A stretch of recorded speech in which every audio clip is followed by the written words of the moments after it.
Hello viewers, जैसा कि आप सभी ने थंबनेल में देखा ही है कि आज हम बीएड फोर्थ सेमेस्टर की छठी file any other duty assigned by the principal के बारे में डिस्कस करेंगे। तो चलिए देर ना करते हुए हम अपनी आज की क्लास स्टार्ट करते हैं।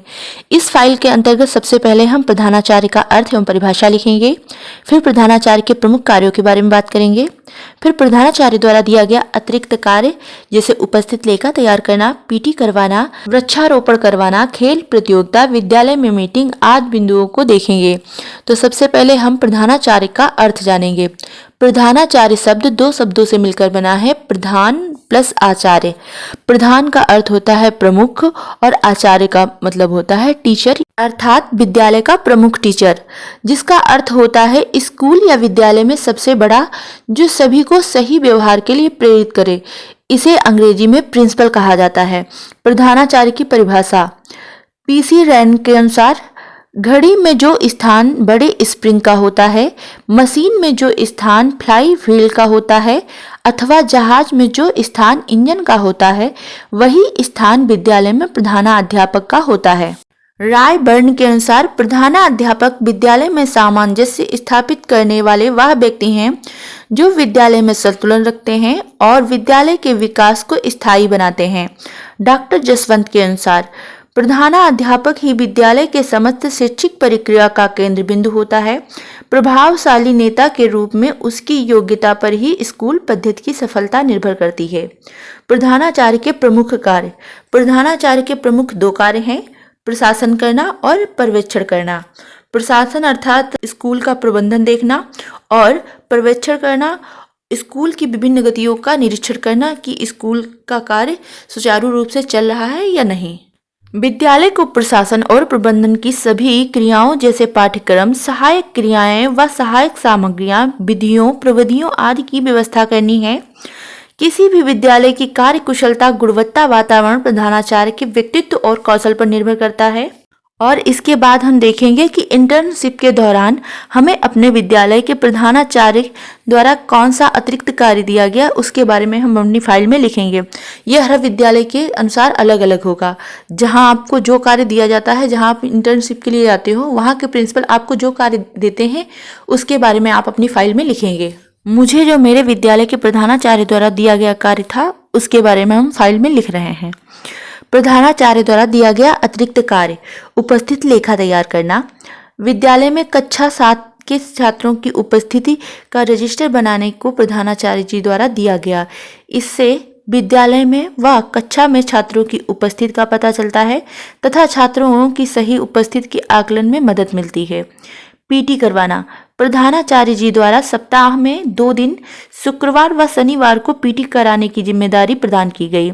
इससे छात्र अधिक क्रियाशील रहते हैं। पीटी छात्रों को स्वस्थ और फुर्तीला बनाती है, जो छात्रों के उचित विकास के लिए अति आवश्यक है। हमारे प्राचीन विद्वानों का मानना है कि स्वस्थ शरीर में ही स्वस्थ मस्तिष्क का निर्माण होता है। वृक्षारोपण करना। प्रत्येक विद्यालय का प्रथम कर्तव्य है कि वह विद्यालय को हरा भरा, सुंदर व स्वच्छ बनाने के लिए पेड़ पौधे लगवाए। विद्यालय को चाहिए कि वह बच्चों को अधिक से अधिक पेड़ लगाने के लिए प्रेरित करे।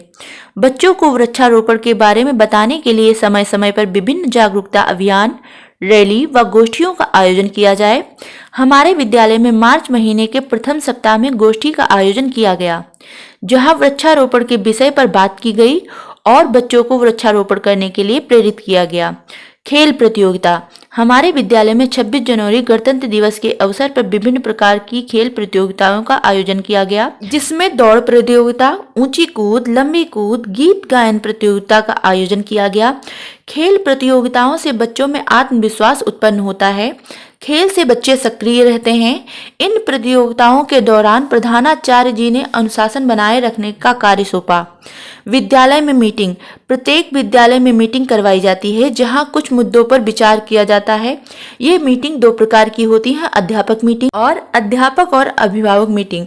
अध्यापक मीटिंग, इस भेंट वार्ता में विद्यालय के शिक्षक व विद्यालय के अन्य कर्मचारी शामिल रहते हैं। इस मीटिंग में विद्यालय की कुछ विशेष चीज़ों पर चर्चा की जाती है, जैसे विद्यालय के किसी कार्य को कैसे किया जाए या किसी प्रोग्राम का संचालन कौन करेगा आदि। अध्यापक और अभिभावक मीटिंग। इस मीटिंग में शिक्षक और बच्चों के माता पिता या अभिभावक शामिल होते हैं। इस प्रकार की मीटिंग का आयोजन विशेष अवसर जैसे बच्चों के अंक पत्र वितरण के समय या मासिक अध्यापक और अभिभावक मीटिंग आदि पर, जैसे कुछ विद्यालयों में समय समय पर पेरेंट्स टीचर मीटिंग करवाई जाती है। जैसे कुछ विद्यालयों में हर महीने के अंत में होती है और कुछ विद्यालयों में 3 महीने के अंतराल पर यह मीटिंग करवाई जाती है। विद्यालय में अभिभावक तथा शिक्षक भेंटवार्ता। इंटर्नशिप के दौरान हमारे विद्यालय में भी अभिभावक और अध्यापक मीटिंग का आयोजन किया गया।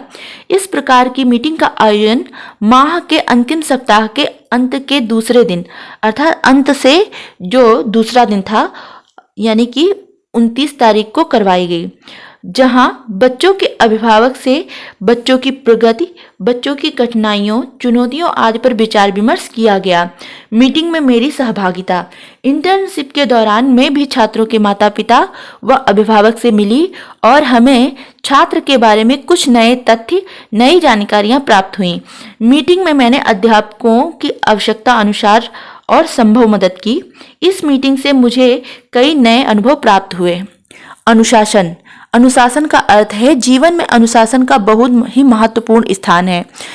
इसके द्वारा व्यक्ति तथा समाज में व्यवस्था, नियंत्रण तथा आज्ञाकारिता स्थापित की जाती है। अनुशासन शब्द अंग्रेजी भाषा के डिसिप्लिन शब्द का हिंदी रूपांतरण है। इस शब्द की व्युत्पत्ति लैटिन भाषा के शब्द डिसिप्लिस शब्द से मानी जाती है। इसका अर्थ है शिष्य, छात्र, शिक्षक का अनुगामी।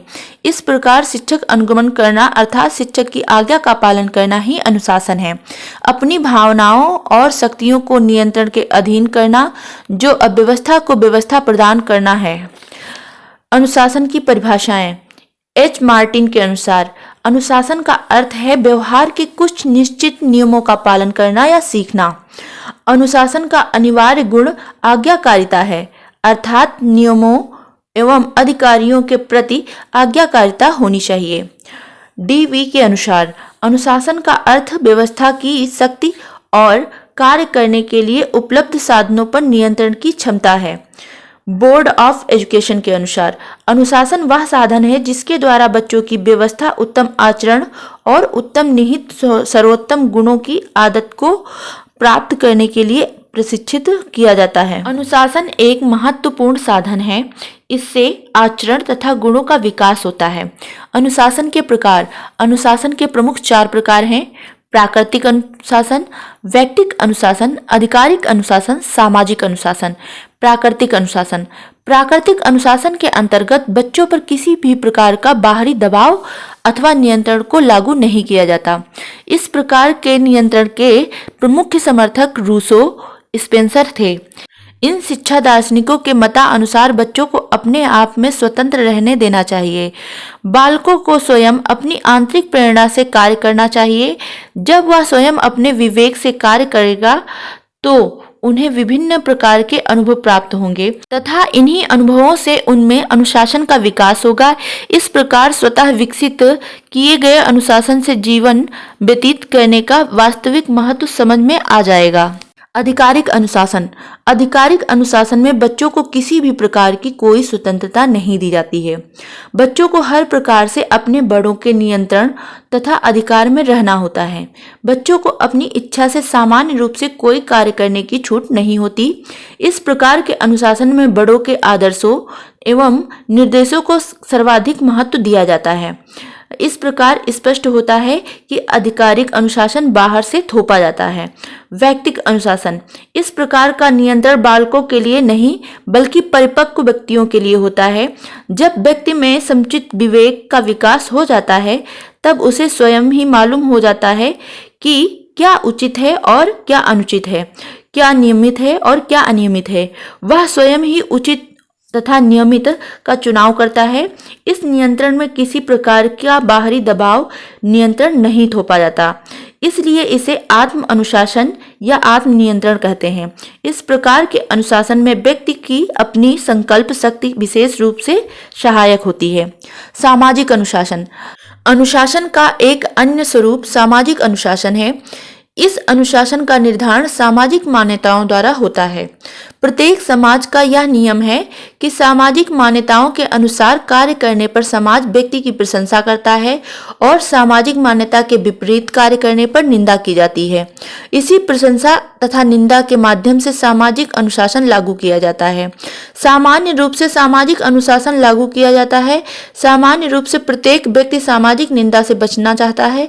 यह चाहता है कि उसके कार्यों की प्रशंसा की जाए। इसी धारणा से सामाजिक अनुशासन बना रहता है। अगर वीडियो पसंद आया हो तो लाइक एंड शेयर करें और वीडियो कैसा लगा यह कमेंट कर अपनी राय जरूर दें। ऐसे ही अन्य वीडियो देखने के लिए हमारे चैनल संस्कृत प्रभा को सब्सक्राइब करें। Thanks for watching.